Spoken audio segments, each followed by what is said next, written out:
diablo y vamos a estar estudiando el capítulo 4 de los versos del 1 al 13. Pero, como siempre hacemos, vamos a leer en Hebreos 4:15.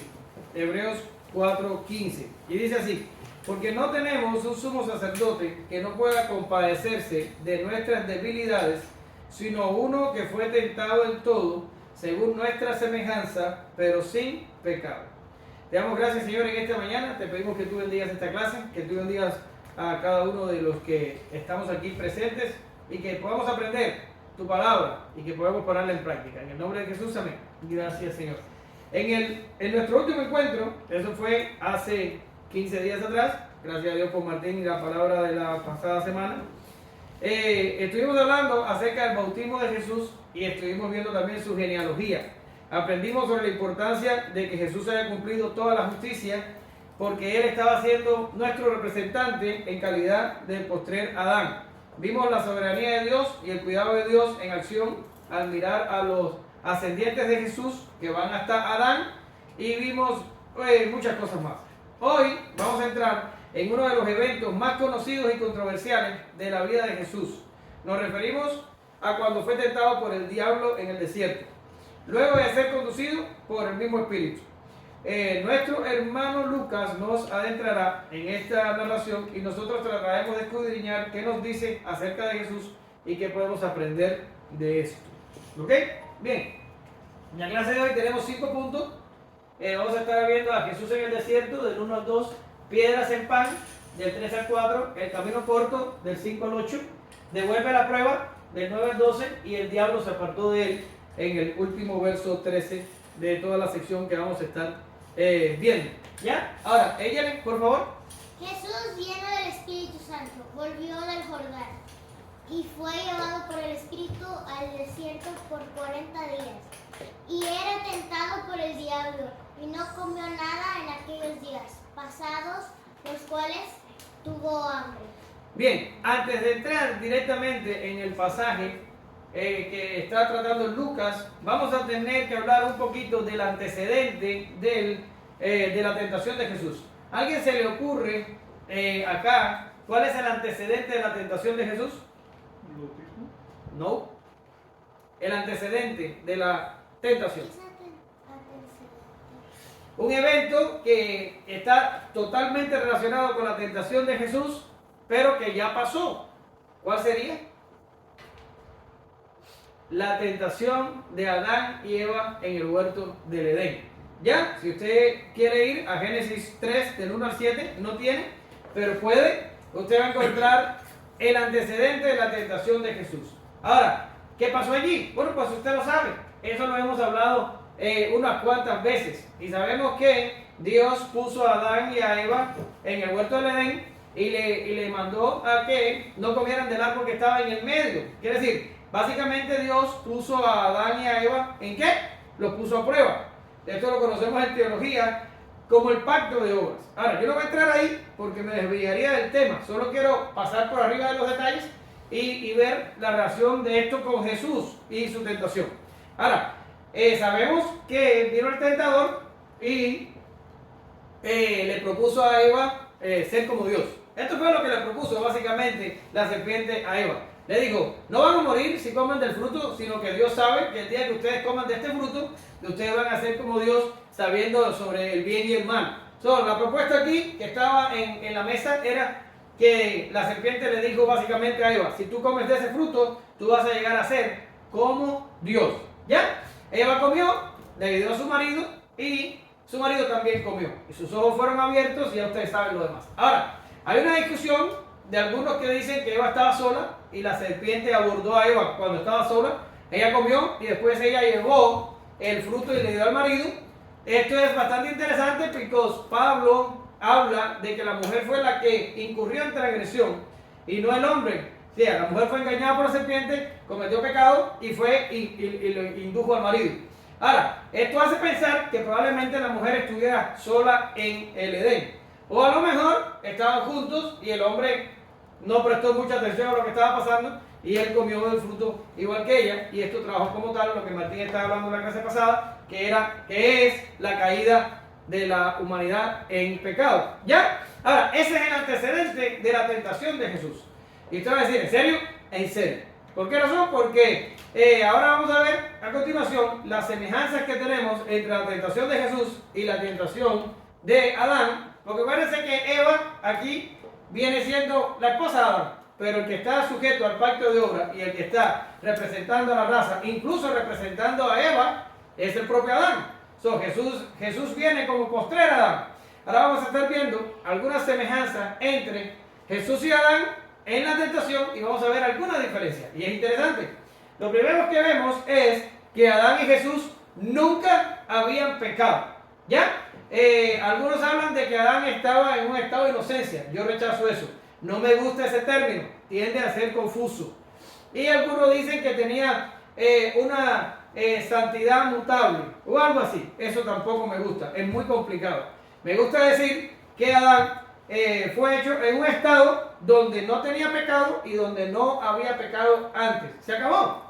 De estar poniendo demasiado término aquí es complicar demasiado la escena y realmente Dios creó al hombre sin pecado. Era moralmente sin pecado. Ir un poco más allá es complicarnos en la terminología. Ahora, Jesús era igual. Jesús no tenía pecado ni nunca lo tuvo, pero en el momento de la tentación no lo tenía. No había pecado nunca, no sabía que era pecar, así mismo estaba Adán. Ahora, ambas tentaciones, no te estoy diciendo que la tecnología está en contra de nosotros. Y ya se fue. Se fue y regresó. Bien, la tentación fue un ataque a la palabra de Dios. En el Edén, la serpiente, ¿qué puso en duda? ¿Qué puso en duda? La palabra de Dios. Primero se le aparece y le dice a la mujer, porque Dios te ha dicho de que no coman de los árboles del huerto. Y ella dice, no, sí podemos comer de los árboles del huerto, solo del que está en el medio no podemos comer ni tocarle para que no muramos. Y la serpiente le dice, no morirás. Es un ataque directo a la palabra de Dios. Aquí dice Sproul que se produjo la primera lucha del hombre contra la palabra de Dios y la herejía. Y ya sabemos cómo terminó. En la parte de Jesús, hoy lo vamos a ver, el diablo en cada ocasión que le presentó a Jesús una oferta, estaba tentando directamente contra la palabra de Dios y vamos a ver cómo Jesús respondió, aunque yo sé que ustedes lo saben. Ahora, lo tercero que vemos, la tentación fue la voluntad de Dios. Esto es importante que lo entendamos, ¿verdad? Porque yo sé que hay por ahí creyentes que piensan que Adán y Eva se le escaparon de las manos al Señor en el huerto de Edén. El Señor había planificado un plan maravilloso, sin pecado y de lo más bien de la cosa, pero el diablo se metió, le rompió los planes a Dios y Dios dijo, ahora hay que arreglarlo todo porque el diablo lo fastidió todo. Esto no es así. Era la voluntad del Padre de que el hombre y la mujer fueran puestos a prueba en Edén, pero te voy a decir más para que lo sepas. La caída del hombre en el huerto de Edén es decretada por Dios. Quiere decir, iba a acontecer. Dios no la iba a provocar, el diablo la iba a provocar, y la mujer y el hombre. Pero era un decreto pasivo de Dios que ciertamente acontecería. Y me vas a decir, entonces Dios puso a Adán y a Eva en el huerto para que pecaran. Sí, los puso allí para que pecaran, para que cayeran. Ahora, Dios no provoca la caída, Dios no los obliga a pecar. Ellos pecan voluntariamente a sugerencia de Satanás. Ahora tú me vas a decir, bueno, ¿y cómo sabemos esto? Bueno, pues lo sabemos, y yo te pudiera llenar de citas, pero ahora solo te voy a dar una para no irme del tema. Lo sabemos porque dice la propia Biblia de que Jesús fue preparado, su plan de salvación y su arreglo eterno en lo que nosotros conocemos como el pacto de redención. ¿Cuándo? ¿Cuándo se prepararon estas cosas? Antes de la fundación del mundo, ¿verdad que sí? Nosotros fuimos predestinados antes de la fundación del mundo. Bueno, y si fuimos predestinados antes de la fundación del mundo, ¿qué significa? Que antes de la fundación del mundo y antes de que existiera el plan de redención, tuvo que haber un decreto pasivo de caída para que pudiera suceder una cosa a la otra. Aunque esto es debatible, pero no me voy a meter ahí tampoco. Eso lo dejaremos para otro día. Hay algunos que piensan que el pacto de redención es primero y que pensando en los escogidos, Dios hizo todo lo demás. Pero sinceramente ya me voy corriendo. Lo 4, el diablo fue el tentador en ambos casos. Sabemos que la serpiente fue usada por Satanás Y sabemos que Satanás mismo se presentó delante de Jesús y le tentó. En ambos casos el diablo fue el tentador. Y el 5, la quinta semejanza es que el diablo mintió para poder tentarnos. Y ahorita vamos a hablar un poquito más de esto, porque hay algunos que difieren conmigo. Pero ya ustedes saben cómo yo soy. Yo les enseño a ustedes lo que yo sé, no lo que dicen otros. Y ya está. Usted puede hacer con el conocimiento lo que usted quiera. El diablo mintió para poder tentarnos. Esas son las semejanzas. Ahora, hay diferencias. Gracias a Dios por las diferencias. Lo primero que encuentro, y miren las diferencias, lo interesantes que son. Adán estaba acompañado, Jesús estaba solo. Aunque hay un dicho por ahí que decimos los cubanos, que es mejor estar solo que mal acompañado. Así también decimos. Los mexicanos también dicen eso. Bueno, pues quién sabe, la mujer que me diste por compañera, dichoso Adán. Pero bueno, esto fue una broma de mal gusto. Pero en realidad Adán estaba acompañado y Jesús estaba solo. Lo segundo, Adán estaba en el jardín del Edén, un paraíso, ambiente placentero, rodeado de bendiciones. Jesús, ¿dónde estaba? Jesús estaba en el desierto. Ahora, Adán podía comer a voluntad. Quiere decir, Dios le dijo, no comas del fruto del árbol que está en el huerto, pero él podía comer todos los árboles, de todos los frutos. Quiere decir, en el momento que él comió del árbol, él no tenía hambre. ¿Usted lo ve?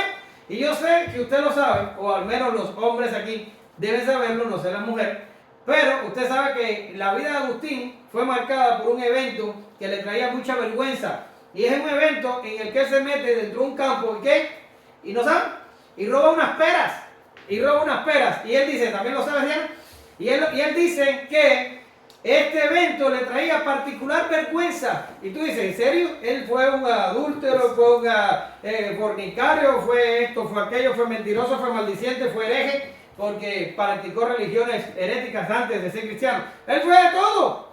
Sin embargo, lo que le traía a él especial vergüenza eran a veces robar esas peras. Y él explica en sus confesiones que es así porque cuando él pecaba, otros tipos de pecado, él era inducido a su pecado por su propia bajeza y por su propio pecado interior. Pero el día que robó las peras, él ni siquiera le gustaba. Quiere decir, no tenía hambre, las peras no eran su fruta favorita, pero él roba las peras solamente porque quería ser malo. Y por eso es que le daba la vergüenza de este pecado. ¿Lo ven? Y aquí Adán comió de un árbol que no tenía que comer. El hombre estaba saciado, el hombre tenía acceso a no sé cuántos cientos de árboles había en aquel jardín y podía comer a voluntad. Él no tenía hambre cuando comió del fruto de Adán. ¿Ya? Ahora, Jesús se abstuvo de alimento, y ahorita vamos a abundar un poquito más sobre eso, por 40 días. Quiere decir que cuando el diablo se le aparece, la propia Biblia te dice que Jesús tenía hambre. ¿Ok? Ahora, lo cuarto, Adán pasó una prueba. O sea, el diablo solo le indujo a comer del fruto. Punto y se acabó. Jesús fue tentado o probado 3 veces. ¿Ya? Aunque esto también es debatible, vamos a llegar ahí. En el quinto decimos que Adán sucumbió frente al tentador, pero Jesús venció sobre el tentador. Y gracias a Dios y alabanzas a Él, porque Jesús venció allí en aquel desierto frente a Satanás. Ahora, vamos a hablar de algunas características de la tentación de Jesús. Lo primero, fue inmediatamente después del bautismo. Pero usted dice, bueno, sí, ya se lo sabemos, lo dice la Biblia. Ok, pero para un momento, para. ¿Qué fue el bautismo? El bautismo fue un momento importante en la vida de Jesús, fue un momento glorioso en la vida de Jesús, fue un momento único en la vida de Jesús. ¿Qué pasó en el bautismo? Bueno, pues el bautismo fue, ya usted sabe la historia, Juan el Bautista no quería, pero al final lo hizo, lo bautizó, y cuando lo bautizó, mientras Jesús oraba, eso lo vimos en la clase pasada, dice que se abrió el cielo y el Espíritu Santo bajó en forma corporal, se puso sobre Jesús, no dentro de él, y una voz del cielo dijo, este es mi hijo amado, en él tengo complacencia. Fue glorioso. E inmediatamente después de algo bueno, maravilloso y glorioso, ¿qué viene? Entonces viene la tentación, el Espíritu Santo lo lleva al desierto, se pasa 40 días sin comer y allí es tentado por Satanás. ¿Qué significa? Significa de que hoy estamos fuertes, que hoy estamos victoriosos, que hoy estamos pasando una buena etapa de nuestra vida, eso no significa que va a permanecer para siempre así. Inmediatamente después de una victoria puede venir una tentación horrible. Por eso es que tenemos que estar preparados en todo momento. No puede ser, no, ahora sí estoy bien y tú verás que todo va a marchar bien. No necesariamente. Puede pasar algo que te lleve a una tentación donde tengas que enfrentarte al mismo Satanás. Tú me vas a decir, no, pero eso le pasó a Jesús, no tiene por qué pasarme a mí. Créeme, si le pasó a Jesús, nos va a pasar a nosotros. Bien, ahora voy. Allí dice en el punto 2, creo que dice, sí, dice, combinado con un ayuno parcial de 40 días. Ahora, en este sentido, hay algunos comentaristas que no coinciden conmigo. ¿Por qué razón? Porque si usted lee algunos libros, usted se da cuenta que los comentaristas dicen que Jesús tuvo un ayuno total. Quiere decir, él no comió y él no bebió. Ya, en Éxodo 34:28, usted va a darse cuenta de que hubo alguien que ayunó total. 40 días sin comer, 40 días sin beber agua. ¿Alguien sabe quién fue? Moisés. No, Isa, si tú me respondes eso, yo me voy de aquí y te pongo a predicar. Ya lo dije, Moisés. Éxodo, tú no ibas a decir eso. Éxodo 34:28. Yo iba a decir Jesús. Bien, Moisés lo hizo. Moisés lo hizo cuando subió al monte a recibir la ley, estuvo 40 días de ayuno total. Ahora, yo pienso que Jesús tuvo un ayuno parcial. Y usted me va a decir, ¿por qué? Bien, porque si usted lee el pasaje, vamos a regresarnos al pasaje un momentico. Míralo ahí. Dice, Jesús, lleno del Espíritu Santo, volvió de Jordán y fue llevado por el Espíritu al desierto por 40 días. Era tentado por el diablo. Ahora viene lo importante. Dice, y no comió nada en aquellos días pasados de los cuales, ¿qué dice ahí? Tuvo hambre. ¿Ya? Yo digo, si él hubiera pasado 40 días sin comer ni beber, lo primero que hubiera tenido era sed. Y lo primero que hubiera tratado de hacer era calmar la sed y después comer. Porque el agua es más necesaria para el organismo que el alimento. Ya, quiere decir que si Jesús hubiera pasado 40 días sin comer y beber, no hubiera podido tener hambre primero. Tenía que haber tenido sed primero. De hecho, médicamente hablando, un ser humano sin beber, en 3 días está muerto. Sufre deshidratación, la sangre se le pone más espesa, probablemente le va a dar un paro cardiorrespiratorio y se va a morir en 3 días. Ya, después de 72 horas te puede pasar sin tomar agua. ¿Lo oyes ahí, Safi, ahí que no toman agua? Bien, ahora, un cuerpo puede resistir 40 días sin comer, puede resistir 40 días sin comer. Ya después empiezan a pasar ciertas cosas raras ahí que te pueden ocasionar la muerte, pero lo puede resistir. Pero sin tomar agua, la cosa se complica. Ahora tú vas a decir, bueno, ¿y cómo Moisés allá en el monte estuvo? Bueno, ahí estaba la mano de Dios envuelta que lo hizo resistir esa cantidad de días sin tomar agua. Ahora, pero aquí Jesús, lo que la Biblia me enseña es que dice, y no comió nada por 40 días, y cuando se terminó esta parte, ¿qué tuvo Jesús? Tuvo hambre. Y Jesús estaba en un desierto, donde el desierto es árido, es inhóspito, hay un poco más de calor. Imagínate tú si no hubiera tomado agua. En serio, por la mano del Señor puede hacerlo, pero en mi opinión fue un ayuno parcial. Y para la teología que sacamos de todos estos pasajes, no necesitamos que el ayuno haya sido total. No lo necesitamos. Ahora, lo otro que teníamos que ver ahí es que el tentador aparece al cabo de los 40 días. Ahora, aquí yo vuelvo a estar encontrado con algunos comentaristas, porque hay algunos comentaristas que dicen que el tentador estuvo tentando a Jesús durante 40 días y que la Biblia cuenta solo 3 de esas tentaciones, pero en realidad fueron muchas más. Aunque hay algunos que se quedan conmigo y dicen que el tentador apareció al final. Ahora, ¿por qué yo digo que el tentador apareció al final? Usted lo va a entender más adelante en el mensaje. Lo va a entender. Pero yo creo que estuvo 40 días allí, sin comer, en el desierto, con el Espíritu Santo, asistiéndole, bien, pero el tentador aparece al final.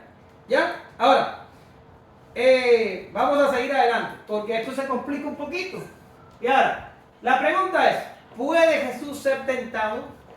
Teniendo en cuenta de quién estamos hablando. Estamos hablando de el Dios hombre, la segunda persona de la Trinidad encarnada. Y yo digo, o yo pregunto, ¿puede Jesús ser tentado? Bueno, usted me puede decir hoy, por supuesto que puede, porque ya fue tentado. Eso es una pregunta tonta. Bueno, sí, es una pregunta tonta, pero es una pregunta que sugiere otro tipo de complejidades. ¿Ya? Y te puedo decir, Dios no puede ser tentado. Y tú dices, es verdad. ¿Por qué? Porque Santiago 1:13 dice que Dios no puede ser tentado por el mal, ni Dios tienta a nadie. ¿Lo ves? Entonces decimos, bueno, pues si Dios no puede ser tentado por el mal, ni Dios tienta a nadie, ¿cómo podemos ver aquí a Jesús siendo tentado? ¿Será que Jesús no es Dios o cómo lo resolvemos? Bien, aquí en el número 1, usted ve que la palabra tentado proviene del griego peirazo. Y peirazo, siempre que aparece en la Biblia, significa puesto a prueba. ¿Ya? Ahora, ¿qué significa? Que si vamos a traducir el pasaje directamente desde el griego, tendríamos que decir que Jesús fue llevado por el Espíritu al desierto para ser puesto a prueba por el diablo. Pero ahora, hay algunos que dicen, la dificultad no se resuelve al acudir al griego, porque no importa que el griego diga ser probado, porque al final el que tentó a Jesús fue el diablo. ¿Lo ves? Por ejemplo, vamos a dar un pasaje alternativo, pero diferente a lo que estamos hablando, para que usted capte la idea de lo que significa ser probado. Alguien que fue probado en el Antiguo Testamento severamente, ¿quién fue? Bueno, Job, pero yo estoy pensando mejor en Abraham. En Abraham, cuando Dios se le aparece y le dice, sacrifícame a tu hijo. Ahora, ¿quién se apareció? ¿El tentador? No, se apareció Jehová y le dice, vete a la montaña y sacrifícame a tu hijo. Y dice la Biblia que Abraham fue puesto a prueba. ¿Pero quién lo está probando? Lo está probando Dios. Dios no está probando a Abraham en su pecado. Dios no lo está incitando a pecar usando la concupiscencia interior de Abraham, su naturaleza caída y sus más bajos deseos. Dios solo está probando obediencia, ¿verdad? O Dios está probando fe, o Dios está probando el compromiso que Abraham tiene con él, ¿ya? Y le está diciendo, vete allá y sacrifícame a tu hijo. Usted sabe cómo termina la historia, pero lo importante aquí es que la prueba viene directo de Dios, y Dios no está buscando que este Abraham saque lo más vil de él. No, Dios está tratando de que Abraham practique y saque lo mejor de él, que son la confianza, la obediencia y la fidelidad. ¿Lo ven? Ahora, eso es lo que sería un ser puesto a prueba. Sin embargo, siempre que el diablo aparece, el diablo no está buscando que tú saques lo mejor de ti. El diablo está tratando de que tú saques lo peor de ti. ¿Lo ves? Por tanto, el diablo no pone a prueba a nadie. El diablo tienta a las personas con la peor intención y tratando de producir los peores efectos. ¿Lo ven? Por tanto, tienen razón los comentaristas cuando dicen que acudir al griego en este caso no resuelve el problema. Porque en realidad, aunque fue la voluntad de Dios y el Espíritu Santo fue el que guió a Jesús al desierto, Jesús no fue tentado por Dios o no fue probado por Dios, fue probado por Satanás. Por tanto, podemos decir que Jesús fue tentado. Fue tentado y el diablo estaba tratando de destruirlo totalmente. No tenía buenas intenciones con él. Ahora, ¿cuál es la diferencia? La diferencia es que Jesús, lo tengo aquí, Jesús es tentado por el diablo, pero la prueba viene afuera. Jesús no tiene una naturaleza pecaminosa. Ya lo hemos hablado antes. Al no tener un padre humano, Jesús nace sin pecado. Ahora, al no tener una naturaleza pecaminosa, el diablo no puede incitar desde adentro, que es lo que está hablando Santiago 1:13, que nuestra concupiscencia nos tienta, que no hay que echarle la culpa a nadie. Somos pecadores por dentro. Ahora, Jesús no era así. Y como no era así, el diablo lo tienta desde afuera. Es exactamente lo mismo que pasó con Adán. El diablo desde afuera, no hay una naturaleza pecaminosa en la que podamos decir que estaba tratando de lograr algo usando el interior de Adán. No, estaba desde afuera diciendo, cómete del fruto, que vas a ser como Dios. Cómete del fruto. Ahora, aquí está pasando exactamente lo mismo. Está probando a Jesús desde afuera de Jesús. No está clamando o interactuando con la parte pecaminosa de Jesús. Jesús no tiene eso. Ahora, vamos a ir un poquito más allá. Dios no puede pecar. Cuando ustedes trataron conmigo, los estudios de teología, ¿verdad? De teología propia, nosotros estuvimos viendo de que Dios es totalmente santo, que Dios es totalmente, ¿cuándo digo no cambia? ¿Se me fue la palabra? Inmutable. Inmutable, ¿verdad? Entonces, desde ese sentido, si Cristo es Dios, Cristo no puede pecar, ¿ya? Ahora, por eso lo puse aquí, la impecabilidad de Jesús no está a debate.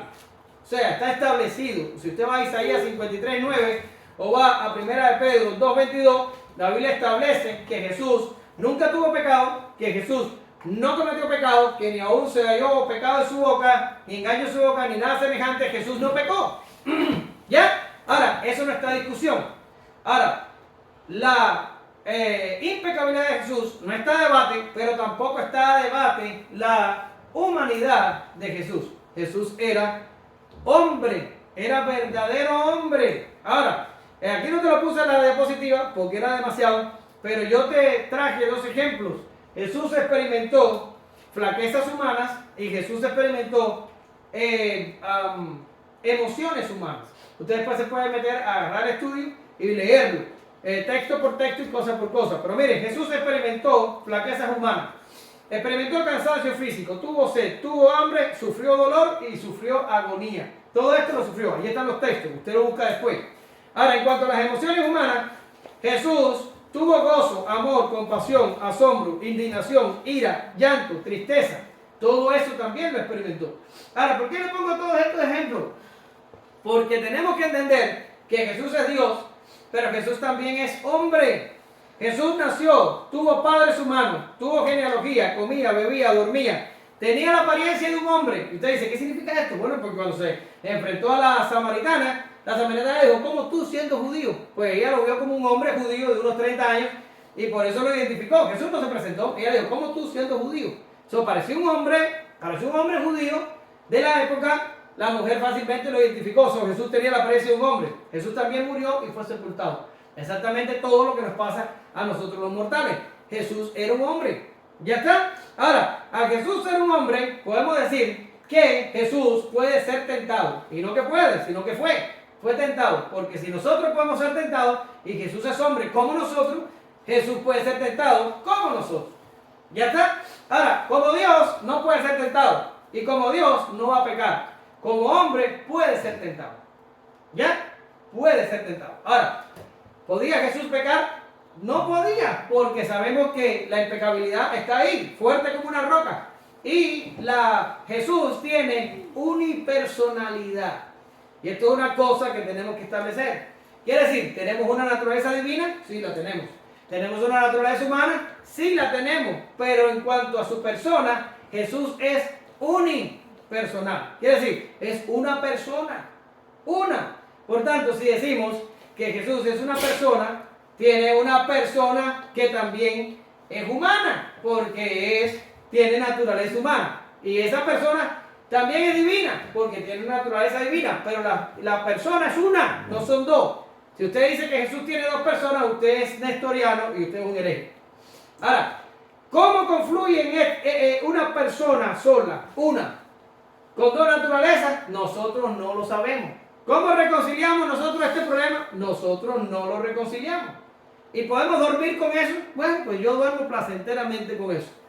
Porque hay cosas que nosotros no entendemos. Y esto es una de las cosas que no entendemos. Hay una pila de cosas más que no entendemos. Y lo dejamos ahí.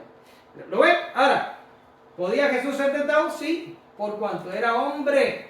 ¿Ya? Ahora, no podía pecar porque su persona era impecable. Un concepto de la santidad que me encanta, lo tomé de un libro que se llama Auxiliar Bíblico Portavoz, y dice allí que la santidad es una virtud positiva que no encuentra, se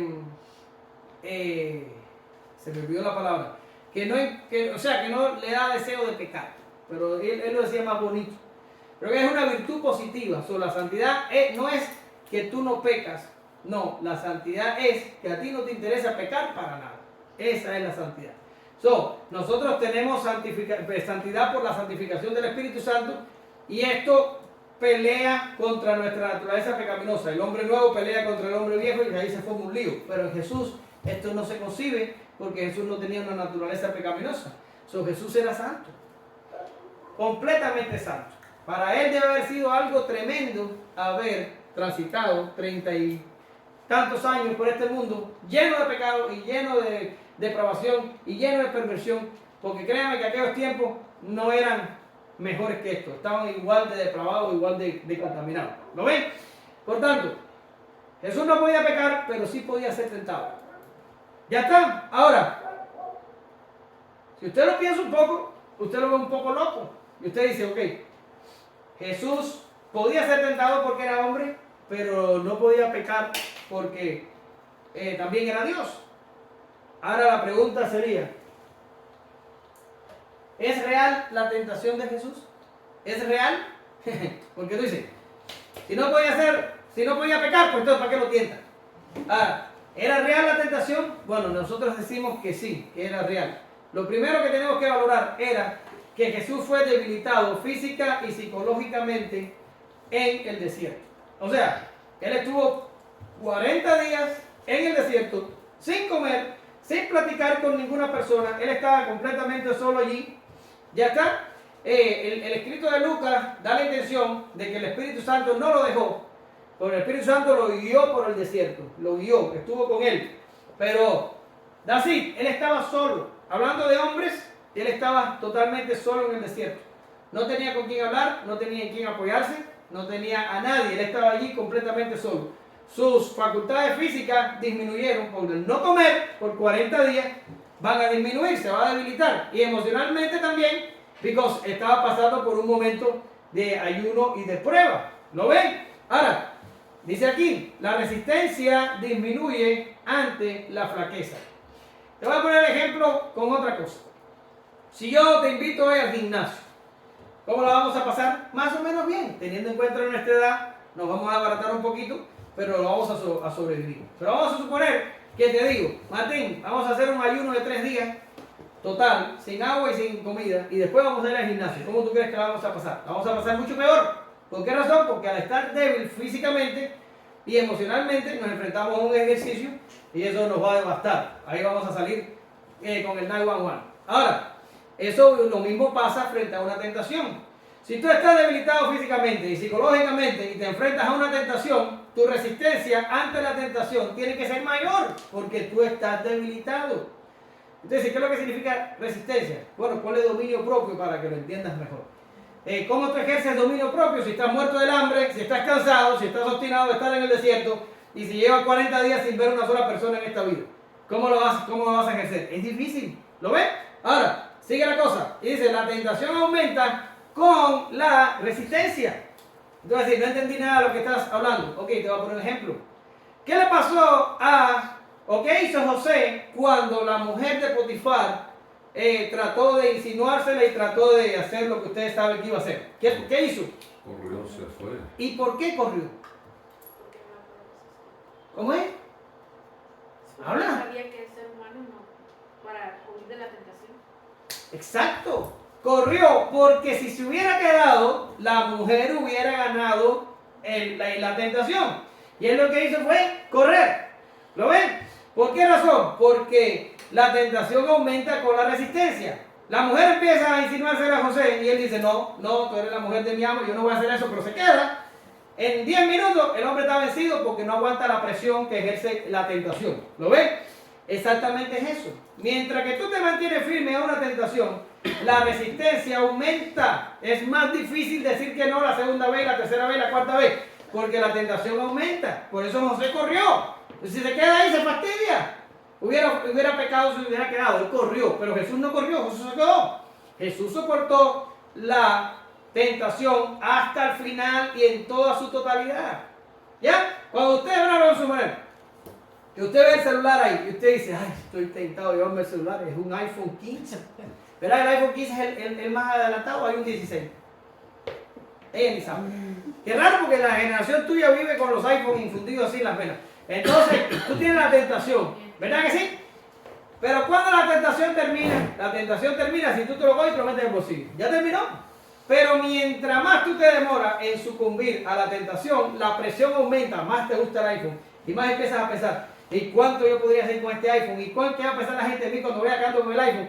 Y te vuelve loco. Pues es lo que les estoy diciendo, la tentación aumenta con la resistencia. Mientras más le dices que no, más fuerte se pone la tentación. Por tanto, concluimos de que Jesús sí tuvo una tentación real, porque decirle que no a la tentación aumenta todo lo demás, lo exacerba, hace que sea más difícil permanecer allí resistiendo a la tentación. Y en cuarto lugar dice que esta fue la primera tentación, pero no fue la última, porque ahorita vamos a ver al final del mensaje que Lucas da un cierre que deja ver que Jesús fue tentado en otros momentos de su vida. Incluso esta no fue la peor tentación. ¿Dónde estuvo Jesús tentado? Peor, en el Getsemaní. ¿Ya? Ahora, vamos a irnos de aquí y concluimos de que Jesús sí pudo y fue tentado a causa de su naturaleza humana, y fue una tentación real. ¿Ya? Ahora, vamos a irnos a las tentaciones propiamente dichas. Ellos, por favor. Entonces el diablo le dijo, si eres hijo de Dios, di a esta piedra que se convierta en pan. Jesús respondiéndole dijo, escrito está, no solo de pan vivirá el hombre, sino de toda la palabra de Dios. Sino de toda palabra de Dios. Bien. Ahora, en la clase pasada vimos que el ángel le había dicho a María que Jesús iba a ser hijo de Dios. Y Zacarías y Elizabeth también hablaron acerca de Jesús como Señor. Él iba a ser Dios altísimo, ¿ya? Y cuando se abre el cielo en el bautismo, el propio Padre dice, tú eres mi hijo amado, en ti tengo complacencia o en ti me complazco. Yo te pregunto, ¿había alguna duda de que Jesús era el Hijo de Dios? Para nada. Lo habían anunciado los ángeles, lo habían anunciado las personas, lo había anunciado el propio Dios. Jesús era Dios. ¿Ya está? Ahora, se aparece Satanás y le dice a Jesús, si tú eres hijo de Dios, si tú eres hijo de Dios, y lo vuelvo a poner en duda. Ahora, leí un comentario, pero no se lo traje. No, estoy bien.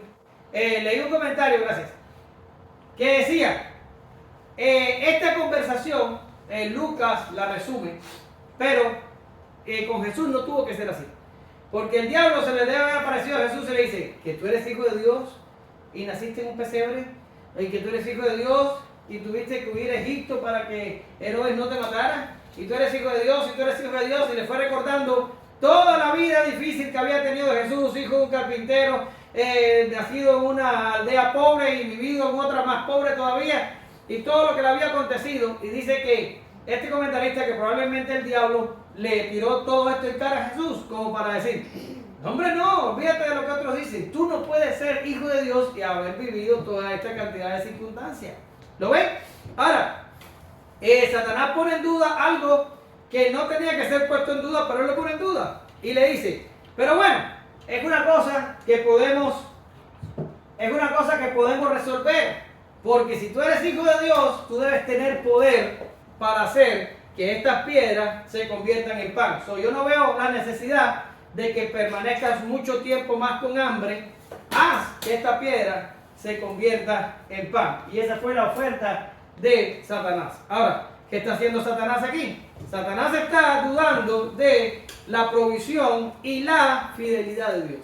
Satanás le está diciendo a Jesús, Dios te está haciendo esto injustamente. Tú tienes poder. Haz que las piedras se conviertan en pan.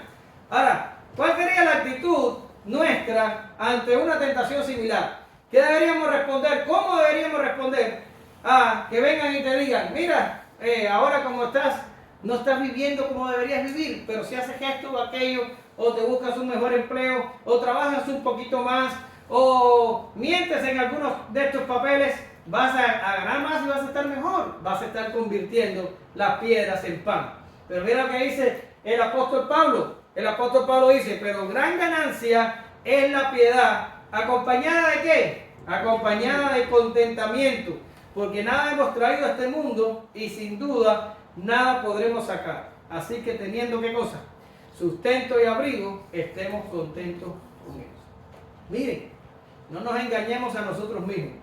Acaparar bienes en este mundo es una actitud impía. Se acabó. El apóstol Pedro por allá decía, si nosotros sabemos que todas estas cosas que hoy vemos van a ser destruidas, ¿cómo nosotros no vamos a andar en una santa y piadosa manera de vivir? Por tanto, si tú eres creyente y tú crees en la Biblia, tú sabes que todo lo que tú estás viendo va a pasar. ¿Y por qué yo me tendría que aferrar a algo terrenal si yo sé que todo lo terrenal va a pasar? Entonces lo único que tengo que concluir, tú no crees lo que dice la Biblia y tú crees que la única vida que tienes es el aquí y el ahora, tienes una vida secular, como se llamaría, y tú no eres un creyente. Pero los creyentes no se amarran a este mundo, no se amarran. ¿Qué hubiera pasado con Jesús si Jesús hubiera dicho, es cierto, yo tengo el poder, piedra, conviértete en pan? Y ahora, yo te voy a decir una cosa, ¿podía Jesús hacerlo? Sí, y lo hizo. ¿Cuándo lo hizo? ¿No alimentó a 5,000 y a 3,000 o yo no sé cuántos más de miles? Los alimentó y hizo que toda esa comida se multiplicara. ¿Pero para beneficiarse a él? No, para beneficiar a otros. Pero aquí Jesús hubiera estado pensando solamente en él y ganarle la conversación a Satanás. ¡Es ridículo! Y Satanás está poniendo en duda la provisión y la fidelidad de Dios. ¿Quién llevó a Jesús al desierto? Dios. ¿Y por la voluntad de quién está allí? Por la voluntad de Dios. Y yo te voy a preguntar, mis queridos hermanos, si ustedes hoy tienen una prueba, la que sea, búscate la que tú quieras. Yo tengo las mías, tú tienes las tuyas. Si tú las tienes, ¿por qué voluntad de quién tú tienes esa prueba? ¿O ustedes son de los que creen que el diablo es el que entra a tu casa y que te enferma, te mata el perro, te rompe el fuego y te pone el cable? ¿En serio? El diablo no tiene esa autoridad. Y ahorita vamos a estar hablando de eso. El diablo no puede hacer eso. Ni siquiera con el impío. El diablo no tiene esa autoridad. Dios tiene esa autoridad. Y si nosotros tenemos un desierto en nuestra vida, Dios nos tiene en ese desierto con un propósito. ¿Lo ven? Ahora, el diablo le sugiere a Jesús una solución inmediata que ignora la voluntad de Dios. Y esto es maravilloso. Vivimos en un mundo donde queremos todo already. ¿Ya? Yo quiero que mi internet sea más rápida, quiero que mi computadora se demore menos, quiero que mi teléfono funcione al momento. Tenemos las comidas esas que las metes al microwave y en 2 minutos ya se hicieron y no hay que gastarse 2 o 3 horas cocinando. Y todos queremos que sea rápido, ¿verdad? Y cada vez queremos que sea más rápido. Y esto es un trabajo también de Satanás. Satanás siempre te da una solución inmediata que ignora la voluntad de Dios. Y cuando nosotros nos vamos por lo rápido, nos destarramos. ¿Será eso una mala palabra en mexicano? Nos hacemos posta, nos reventamos. Es como que vengas corriendo a alta velocidad y te tires contra la pared. No esa, no una de concreto, hecha con bloques y que tenga varillas de acero por dentro. Nos descarrilamos, se dice. Me encanta, descarrilamos. Ya, miren ahí el texto que les traje, Génesis 16, del 3 al 4. Y volvemos a hablar de Abraham. Y Sarai, mujer de Abraham, tomó a Agar, su sierva egipcia. Ahora que viene, escucha ahí, ¿qué viene? Al cabo de 10 años que había habitado Abraham en la tierra de Canaán. Vamos a parar. Porque el Espíritu Santo no pone las cosas por gusto. Quiere que tú entiendas la presión que está sobre Abraham. Se le aparece Dios, lo saca de su tierra y su parentela, lo trae a Canaán. Le dice, todo esto te lo voy a dar. ¿Y qué más le promete? Le promete un hijo. ¿Y cuántos años habían pasado? 10 años. ¿Ya? Y cuando pasan 10 años y no está el hijo, ahí está la científica de la familia. Ahí está Sarai diciendo, bueno, todavía yo no doy hijo, este se está poniendo viejo, en pocos años aquí no va a haber ninguna posibilidad, pero tengo una idea maravillosa, tengo una solución inmediata. Vamos a esperar más por Dios, vamos a coger a Agar, la vamos a poner, vamos a obtener un hijo. Esto era totalmente legal. Tú podías sacar descendencia de una sierva y los hijos se te contaban a ti. Ahora, era una solución inmediata que ignoraba la voluntad de Dios. Y sigue la historia y dice, y la dio por mujer a Abraham su marido, y él se llegó a Agar, la cual concibió, y ahora empiezan los problemas. Y cuando vio que había concebido, miraba con desprecio a su señora. Y esto empezó ahí, pero vaya a Israel para que usted vea cómo está la cosa todavía, porque a Saraí se le ocurrió darle a la sierva a su marido. Una solución inmediata que ignoraba la voluntad de Dios. A su tiempo apareció el Señor, y yo digo a su tiempo, pasaron 25 años, y le dijo, vas a tener el año que viene un hijo, cuando se cumplan los 9 meses, y va a ser de tu mujer. ¡Boom! No, y ahorita vamos a estar hablando del camino corto, pero hermano, no dejes que el diablo te convenza con soluciones inmediatas.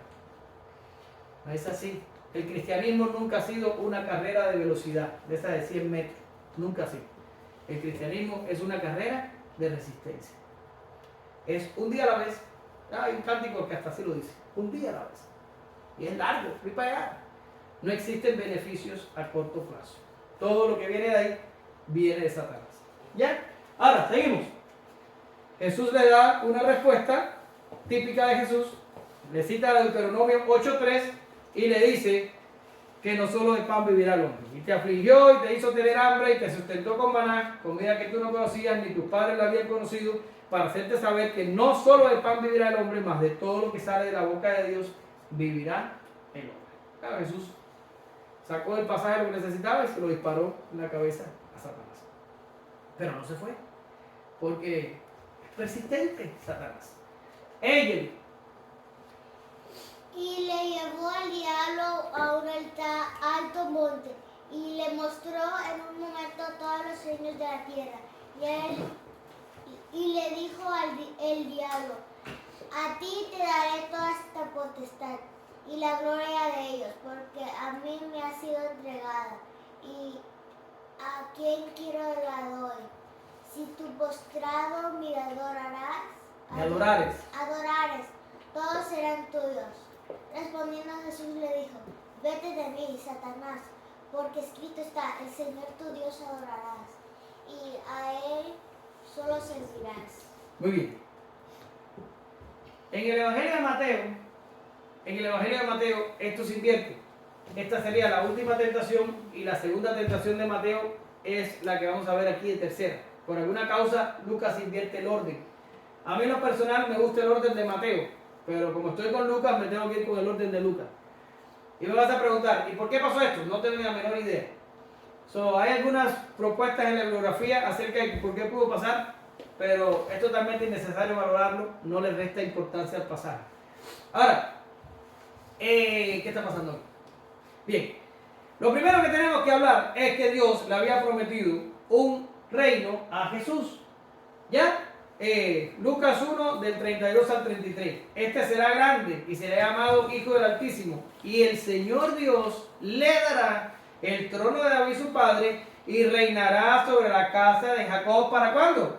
Siempre. Para siempre, y su reino no tendrá fin. Dios le había prometido a Jesús un reino. ¿Positivo o negativo? Sí, se lo propuso. Ahora, el problema es que el reino de Jesús estaba sujeto a lo que usted ve en la pantalla. Era un reino sujeto a un camino que tenía humillación, que requería obediencia y que terminaba con la muerte. Allí están las citas para que usted después la busque. Era un reino que requería humillación, pedía obediencia y terminaba con la muerte. Era algo difícil de hacer. ¿Ya está? Y por eso fue que le puse a esta encabezado, le puse el camino corto. ¿Usted se acuerda del cuento de Caperucita? ¿Viste ella? Le podemos hablar de Caperucita en un mensaje. Y Caperucita le dice, vete por el bosque, pero no cojas el camino corto. Vete por el largo. Se metió por el corto y aquí se encontró. Ya usted sabe aquí se encontró.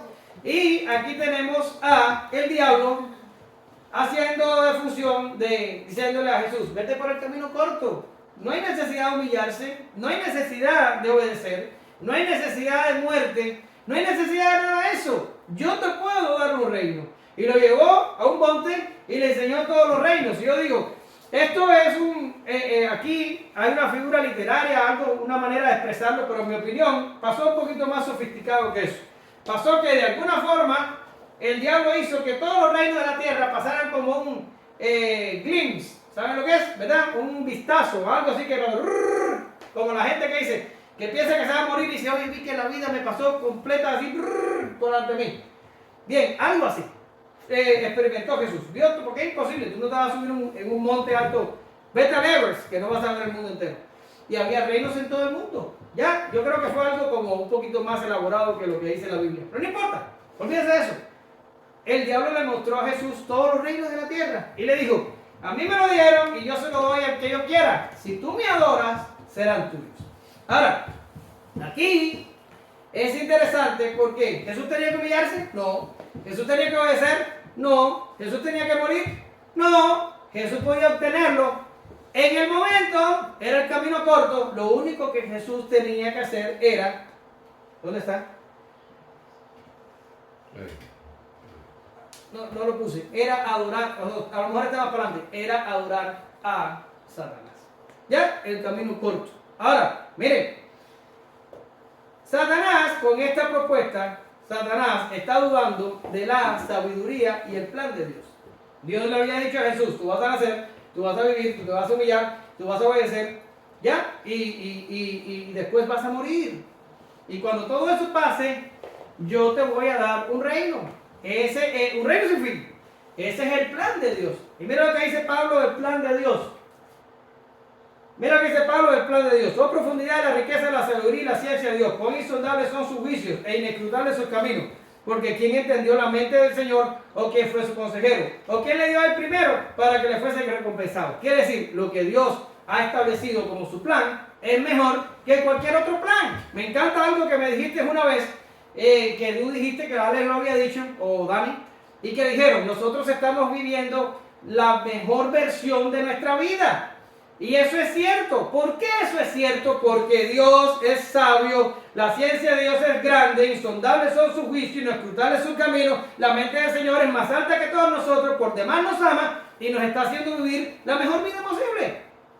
Ahora, si tú le empiezas a ver el cuento a Satanás, ¿qué es lo que tú estás haciendo? Tú estás dudando de la sabiduría de Dios y del plan de Dios. Tú estás diciendo, a lo mejor sí es posible tener una vida mejor.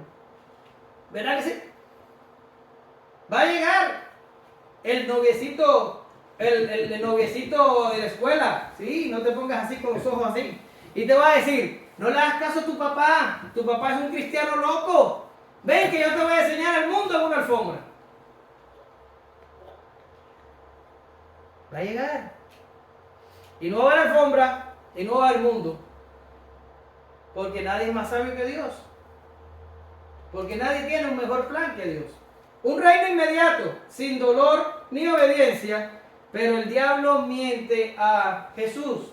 Y aquí me vuelvo a encontrar con los comentaristas y con muchos, porque la gente piensa que verdaderamente el diablo le estaba diciendo la verdad a Jesús. Y eso es imposible, porque Juan 8:44 dice, vosotros sois vuestro padre el diablo y los deseos de vuestro padre queréis hacer. Y oiga lo que dice el diablo, este es Jesús hablando. Él ha sido homicida desde el principio y no ha permanecido en la verdad. ¿Qué dice ahora? Porque no hay verdad en él. Cuando habla mentira, de lo suyo habla porque es mentiroso y padre de mentira.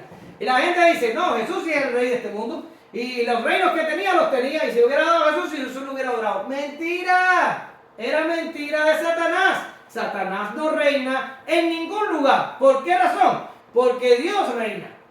Y ha reinado siempre.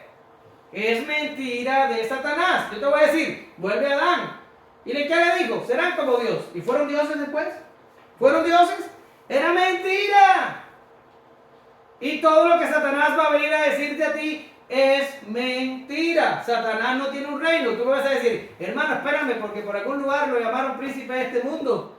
Por fin, ¿es príncipe o no es príncipe? No está diciendo que Satanás tiene un reino. Lo único que está diciendo es que la gente de este mundo, cuando sigue su pecado y su depravación, forman parte del séquito de Satanás, de los mismos ángeles que se rebelaron y dejaron a Dios y viven en el mismo sistema de pecado. Pero ahí Satanás no es rey, Satanás no es rey del infierno, ni rey de ningún lugar. Satanás no gobierna, no tiene autoridad ni sobre el creyente ni sobre el impío. Para ir a donde estaba Job tuvo que pedir permiso, para zarandear a los discípulos tuvo que pedir permiso, y para cualquier cosa que haga tiene que pedir permiso. No reina. Tú no estás bajo el reino de Satanás. Los impíos no están bajo el reino de Satanás. Le decía a alguien el otro día, mira, porque me dice, no, los gobiernos del mundo y todo el mundo está gobernado por Satanás. Yo digo, mira, si este mundo estuviera gobernado por Satanás y la Biblia lo dijera y yo lo supiera, yo no saldría de mi casa, yo estaría aterrado. ¿Cómo vas a pensar que todo lo que tú ves alrededor lo gobierna Satanás? Si todavía a pesar del pecado, yo veo belleza, yo veo arte, yo veo cosas que todavía dentro de la maldad son buenas. No es Satanás. Satanás le mintió a Jesús. Es lo que hace, padre de mentira. Jesús dice, no hay verdad en él. No la hay. Él le mintió a Jesús. Jesús lo sabía. Jesús lo sabía. ¿Cuál es la condición? Ahora sí viene la condición. La condición casi nada. Él tenía que adorar. Él tenía que adorar a Satanás. ¿Qué le dijo Jesús? Volvió a citarle Deuteronomio, esta vez Deuteronomio 6:13. A Jehová tu Dios temerás y solo a él servirás y por su nombre jurarás. Note que dice a Jehová tu Dios. Le está diciendo a Satanás. Satanás, por favor, no me vengas a estar inventando. Un Dios tenemos, el mismo tuyo. Ese es Dios. Tú no reinas ni sobre la yarda de tu patio o la yarda de tu casa. No reinas, tú no reinas. ¿Qué me vas a dar? Tú no tienes nada. El Padre me va a dar un reino. Y léase Filipenses capítulo 2 y dígame si Jesús no recibió el reino. ¿Lo recibió? No se preocupen, voy a decirles como Martín. Ya estoy acabando, hermano. Solo que Martín dice la verdad y yo digo la mentira. Ella le... Y le llevó a Jerusalén y lo puso sobre el pináculo del templo y le dijo, si eres hijo de Dios, échate de aquí abajo, porque escrito está, a sus ángeles mandará cerca de ti, que te guarden, y en las manos te sostendrán, para que no te tropieces con tu pie en la piedra, tu pie en piedra. Respondió Jesús y le dijo, dicho está, no tentarás al Señor tu Dios. Dicho está, no tentarás al Señor tu Dios. El pináculo es como un alero. Lo llevó a la parte más alta del templo y lo paró ahí. Dicen algunos comentaristas que posiblemente era un lugar en el templo que no solo estaba bastante elevado, sino que del lado de allá había un precipicio. ¿Qué es un precipicio? Era como digo precipicio? Vacío. Como un vacío, algo que te caes y te Muy mueres. profundo se va. Y dicen algunos que solo mirar era espantoso mirar, porque la caída era muy grande. Eso es el pináculo del templo, una parte alta del templo. Ahora, de nuevo, si eres hijo de Dios, no voy a entrar ahí, ya se los expliqué. Después, Satanás duda, no le puse esto. Satanás duda de la soberanía y el cuidado de Dios. De nuevo, usted se da cuenta, en cada momento Satanás actuó contra la palabra de Dios y contra Dios mismo, negando algún atributo o alguna bondad de Dios. ¿Ya? Ahora, duda la soberanía y el cuidado de Dios. Sin embargo, mira lo que dice 2 a Timoteo 4:17. Este fue Pablo. Y Pablo está hablando en uno de los peores momentos de su vida. Y dice que fue cuando fue su primera defensa. Pero el Señor estuvo a mi lado, me dio fuerza para que por mí fuese cumplida la predicación y que todos los gentiles oyesen. Así fui librado de la boca del león. Ahora, ¿qué está pasando aquí? El apóstol Pablo lo estoy contrastando con el diablo, que no tiene la confianza en la soberanía y el cuidado de Dios. Y aquí Pablo tenía toda la confianza en la soberanía y el cuidado de Dios.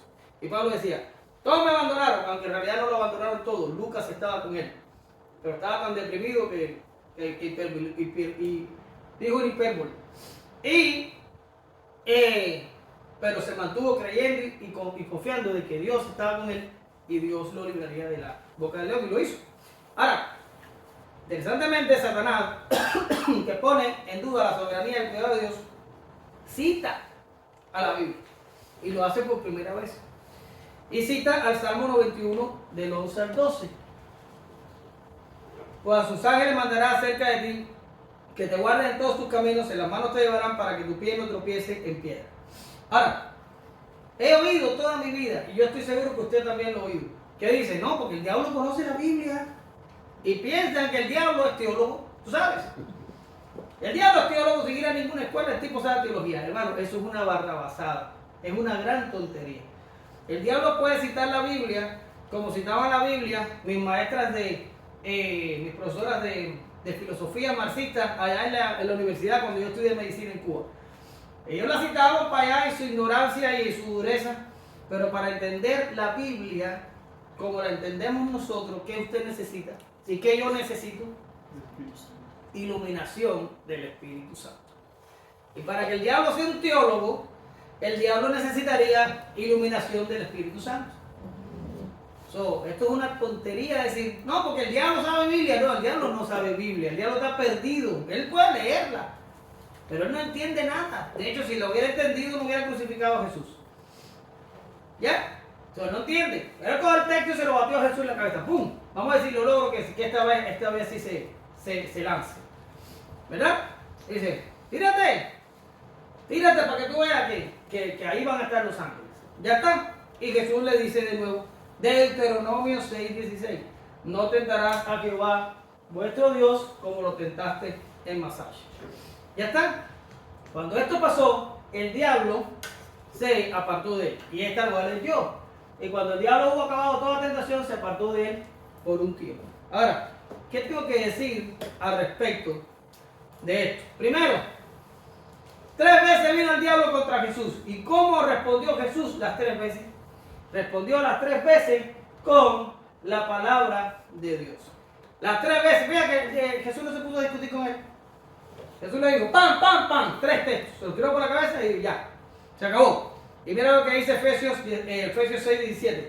Tomad el yelmo de la salvación y la espada del Espíritu, que es la palabra de Dios. Ahí está hablando de la armadura. Es un pasaje maravilloso que algún día vamos a hablar de él.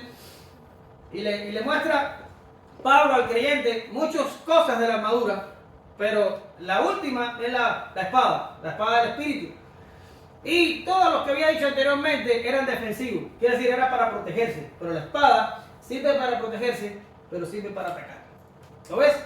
La espada del Espíritu es la Biblia, es la palabra de Dios, y con ella podemos defendernos. Ahora, ¿qué tenemos que hacer ante las acechanzas del diablo? Y hablamos del diablo y de los demonios hace tiempo atrás, todos nosotros. ¿Qué tenemos que hacer? ¿Volvernos locos aprendiendo cosas raras? No. Lo único que necesitas aprender es la palabra de Dios. Se acabó. Y cuando viene el tentador, ¿cómo le vas a responder? Con la palabra de Dios. Tú me vas a decir, ¿es suficiente? Mira lo que dice aquí, someteos pues a Dios, resistid al diablo y huirá de vosotros. El resistir ahí viene un vocablo griego que significa pararte en contra. No sé cómo pudiera decirlo de otra manera, pero es simplemente pararte en contra. Resistir, pararte ahí y aguantar. Y él se va. No tiene autoridad sobre ti. Él puede darte la oferta. Si la disparas con la palabra de Dios, se tiene que ir. ¿Qué va a hacer ahí? Se tiene que ir. Entonces, no hay que recitar una oración, ni hay que reprenderlo, ni atarlo, ni encadenarlo, ni cortarlo, ni subirlo, ni bajarlo, ni empaquetarlo. No hay que hacerle nada de eso. Simple responde con la palabra de Dios y sigue tu vida. El diablo se tiene que ir. Ya está. Y dice aquí, Lucas, que se fue, voy a mirar para atrás, para que usted lo vea, se apartó de él por un tiempo. Por un tiempo. Eso nos dice 2 cosas. Una que nos da esperanza y otra que nos pone en guardia. ¿Qué es? Que el ataque del diablo no va a durar tiempo, como se dice, un tiempo largo. La prueba va a venir y la prueba se va a acabar. Yo desconfío de las personas que se pasan la vida en una guerra total contra Satanás, contra la enfermedad, contra la pobreza. Y con esa gente no tiene descanso. ¿Tú sabes? Todos los días tienen una petición, todos los días tienen una crisis, todos los días tienen una cosa. Y yo digo, no puede ser, eso no es cristianismo. Eso no es cristianismo, eso será otra cosa. Pero la vida del cristiano es una vida de sufrimiento, sí. Es una vida de persecución, sí. Es una vida de privaciones, sí. Es una vida de tentaciones, sí. Pero es una vida de victoria, es una vida de gozo, es una vida de paz. Y todas esas cosas se experimentan por tiempos. ¿Usted lo ve? Hoy estoy en prueba, pero mañana estoy en victoria. Hoy estoy pasando una buena época, pero es posible que después venga una prueba. Es lo que hablamos cuando hablamos que Jesús terminó con el bautismo y empezó con la tentación. Pero la tentación se acabó y el diablo la dejó por un tiempo. Ya está. Primera de Pedro 1:6 dice, lo cual vosotros alegráis, aunque ahora por un poco de tiempo, si es necesario, tengáis que ser afligidos en diversas pruebas. ¿Pero qué dice?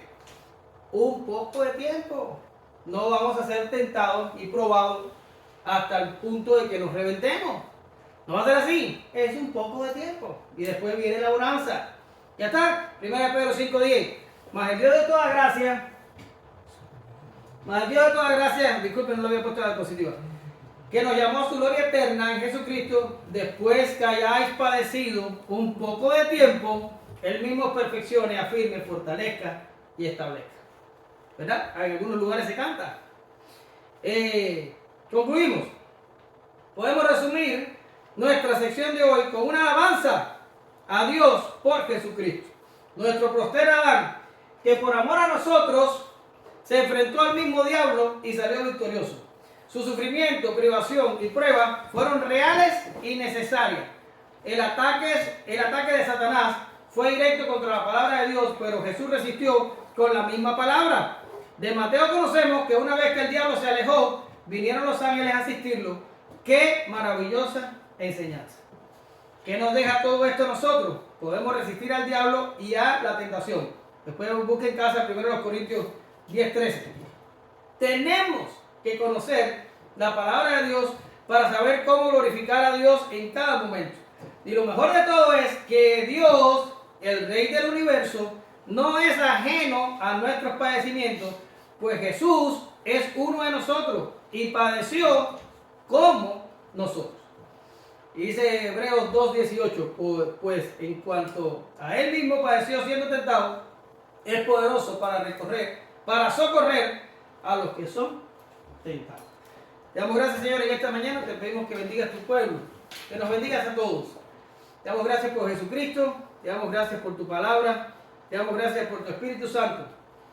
Prepáranos, Señor, para enfrentarnos a Satanás y vencer, para enfrentarnos a la prueba y salir victoriosos. Porque si tú pudiste hacerlo, nosotros también podemos. Porque, Señor, tú eres como uno de nosotros. Eres verdadero hombre, verdadero Dios. Y si tú pudiste vencer la prueba, nosotros podemos, con tu ayuda, vencer. En el nombre de Jesucristo oramos y te damos gracias. Amén.